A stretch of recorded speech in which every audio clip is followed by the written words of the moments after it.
Hi guys, lovely to be back here on a successful night for Arsenal in Europe. We went away to Inter Milan and we came back the victors. That means we have won 7 of the last 7 games in the Champions League and we stay at the top of the table with 21 points, which is absolutely, I think, let's just agree it is an amazing feat.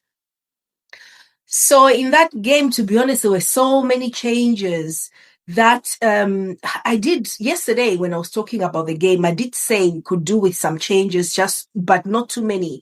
We needed to make sure like players were match fit for Saturday, but that's it's a game we could afford to draw. Although I didn't want to draw because sometimes dropping points unnecessarily can impact your approach to everything, and it messes up a lot of things. So if you can go out and win, it's really a good thing. Look how good we feel after that win. So let's have a quick look. David Raya, did he have too much to do? He that goal that Inter Milan scored, did I think he could have done any better? I think he was just a little bit slow, a fraction, but you could see his hand was almost there to save it, but it was a sensational goal from Sukic. And then our back four, Jury and Timber, I think he's struggling a little bit at the moment because he had been playing on the left. He hasn't been doing great. He was playing on the right tonight, but he really needed to play in that position because that's the position we need to be playing against Manchester United at the weekend. Lewis Kelly did a fantastic job. He did the full 90. We've been calling for him to get up to speed because we keep forgetting how good he was for us last season. But if we are honest, last season he was good, but he was not perfect. He was great cover considering we were really in desperate straits. Tonight he did some very good offensive work. I think you can tell he's definitely not 100% of a defender, but there were incidences where he shown like his strength on the ball and badged off one of the strikers as well on the near the touchline there. It was amazing. No, not the touchline, near the like the goal line that side. It was pretty good to see him really physical and stuff, and he's got so much confidence. But with these players, they need to be getting the minutes. They need to be playing consistently to sort of like be in the rhythm with everybody else. And I think that has also affected Eze. But the center backs of William Saliba and Mosquera did a half decent job. You can always tell a difference when it's Saliba and Gabriel Magales, but Mosquera they did enough. Honestly, when we went 1-1, I said I don't feel under threat at all. I wasn't feeling under threat. The midfield starts today, which actually I sort of mentioned, but probably not the right order, was Eze, Zubimendi, and Merino. I wasn't expecting those three to start. I thought we'd have Eze, Zubimendi, and Rice, but Rice started on the bench. Eze, I thought, had some good moments. I can't lie, he had some good moments, but he is not the Eze we saw against Tottenham. Things were not coming off. He was a little bit behind the ball sometimes, the pace sometimes. Some one-to-ones was losing the ball, but not in a way where I thought, oh, this is a horrendous performance. It's one of those performances you have when you haven't played for 4 games. You haven't had decent minutes for 4 games. You are literally a little bit off the pace. And you're playing in Europe. You know what I mean? You're playing in Inter Milan. Zubimendi again, another performance where I saw very little of him because, like I've told you, you guys should know me by now. I don't see the work Zubimendi does a lot of the time. I have to actually remember to watch out for him because his presence isn't obvious, but you can tell when people see what he does. So I'm happy with you guys. I'm glad you see this beauty. I need to go and watch him live to appreciate him, I think. Merino, I thought to me was pretty good. I like this guy. I can see what he does. I can see his movements. I can see what he's trying to do. Leandro Trossard, I don't think today was his best game at all. He had some opportunities, but he did not take the opportunities. He was never really in the right position. Another player who's been in and out the last 3-4 games. And, there was a game I saw him play a few weeks ago, and he was in such a bad mood. Was it Brighton game? He was in such a bad mood. From that game, it's like he's angry or something. I don't know. Saka. Oof. Saka, decent game, but Saka, me and Saka have got beef about his supply. The minute Gyökeres is not around, he's using those balls into the box, and then taking shots when he shouldn't really be taking the shots. He's trying to be a goal scorer, like he wants to be the one scoring all the goals, and he's challenged himself to score more, which I really respect and I think I like. But I think he needs to be more discerning. If there's someone else coming with in space past the ball, there was a chance where he could have done that for Gyökeres, he didn't. But they play differently. Like, have you noticed how they were playing today when when Jesus and everyone was still on the pitch before they changed it up? There were a lot more opportunities because with Jesus and Saka and Trossard, there's a lot more passing, more intricate play. And I think that is why Jesus also looks very good in this lineup tonight. I didn't expect him to start, and I really didn't think he would be good enough. And he was amazing.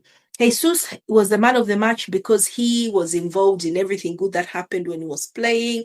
That first goal that he scored, Timber took a funny shot, which wasn't even like very clear, and he pounced on it from nowhere. And I was like, oh my days. Then the header for the second goal was absolutely fantastic to see as well.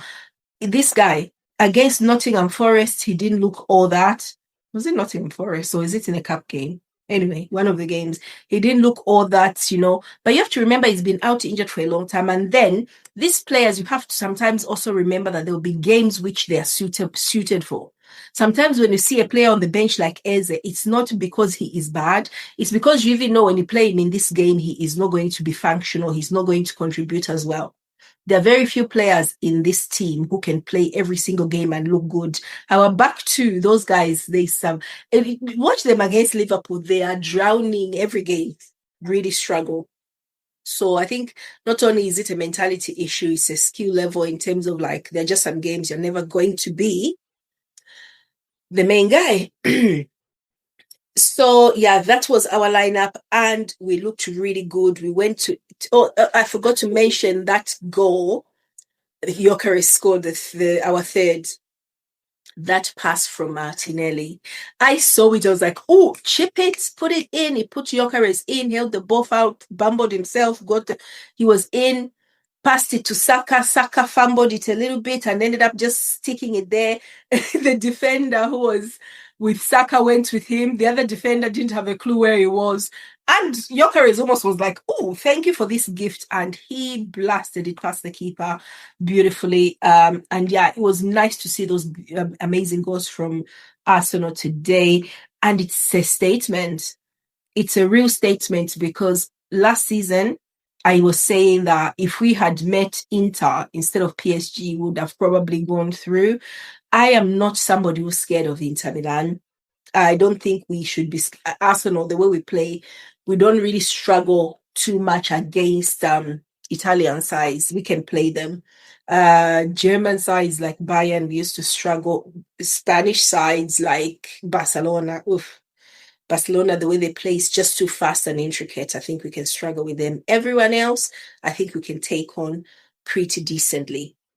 And the game was very open, very enjoyable to watch. In the Premier League, everybody is blocking, mid-block, low block. And it's so boring. And you're struggling. We really struggle. Like every time you watch Arsenal in the Premier League, it is hard work because you feel like you are running as well. You are having to think so much. But in Europe, that is why there are players like Martinelli who I don't mind. I'm like, yeah, play Martinelli because, it's more open. These guys go out to play football and they enjoy themselves. Otherwise, we hammered Inter Milan and it was a great sight to see. Let us have a look at some of the other results from earlier. Real Madrid played Monaco and hammered them 6-1, and it was a complete and utter rout. Absolutely. Monaco were just hapless. hapless, really. They just couldn't handle Madrid the way they were tonight. And it's not all credit to Madrid. I think Monaco were more terrible than they were not. Mbappe had two, and then they go from Vini Jr. and the 63rd was fire. I didn't see the Bellingham goal because I switched. There was something happening. I didn't see the Bellingham goal. I need to see it. Monstantano's goal as well was pretty good. Keha goal was an on goal. Mbappe, of course. Blah, blah, blah. Earlier in the day, we saw Manchester City lose to Bodø Glimt 3-1. What a crazy game, honestly. Hogg, 2 goals, and then Haig, and a goal, Shirky with a consolation. But yeah, it's shocking. It's shocking to see Man City crumble the way they have done. It looks like they are really in a bind. And then Bruges beat Kairat Almaty. I think we are playing them soon on the 28th. Arsenal. They beat them 4-1. Olympiacos beat by Leverkusen 2-0. PSG lost to Sporting, the defending champions lost to Sporting Lisbon 2-1. And Tottenham beat Borussia Dortmund 2-0. I probably shouldn't have been too surprised. They are doing pretty okay in the Champions League. They're not as hapless as they are in the Premier League. Probably the same problem Arsenal have, except we handle it a little better. Premier League, the press, the intensity is just way too much.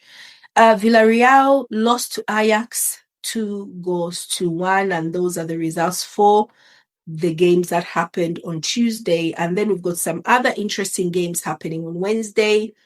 Atletico, Galatasaray, Qarabag, and Frankfurt. Atalanta versus Athletic Club Bilbao. Bayern Munich should beat this Union Saint-Gilloise. Chelsea, Paphos. Juventus, Benfica, Marseille, Liverpool. That would be interesting. I might watch that. Newcastle, PSV, Eindhoven, Slavia Prague, Barcelona. Oof, that looks good as well. You know, Atalanta, Atletico. Oh, Athletic Club, not too much. Marseille, I might watch Marseille, Liverpool, or Slavia Prague, Barcelona. But those are the results, and as well as the fixtures that are happening. Let's look at the table the way it is. Arsenal played 7 and have got full points on the board with 21. Then Real Madrid have leapfrogged Bayern, I think, by goal difference with 15.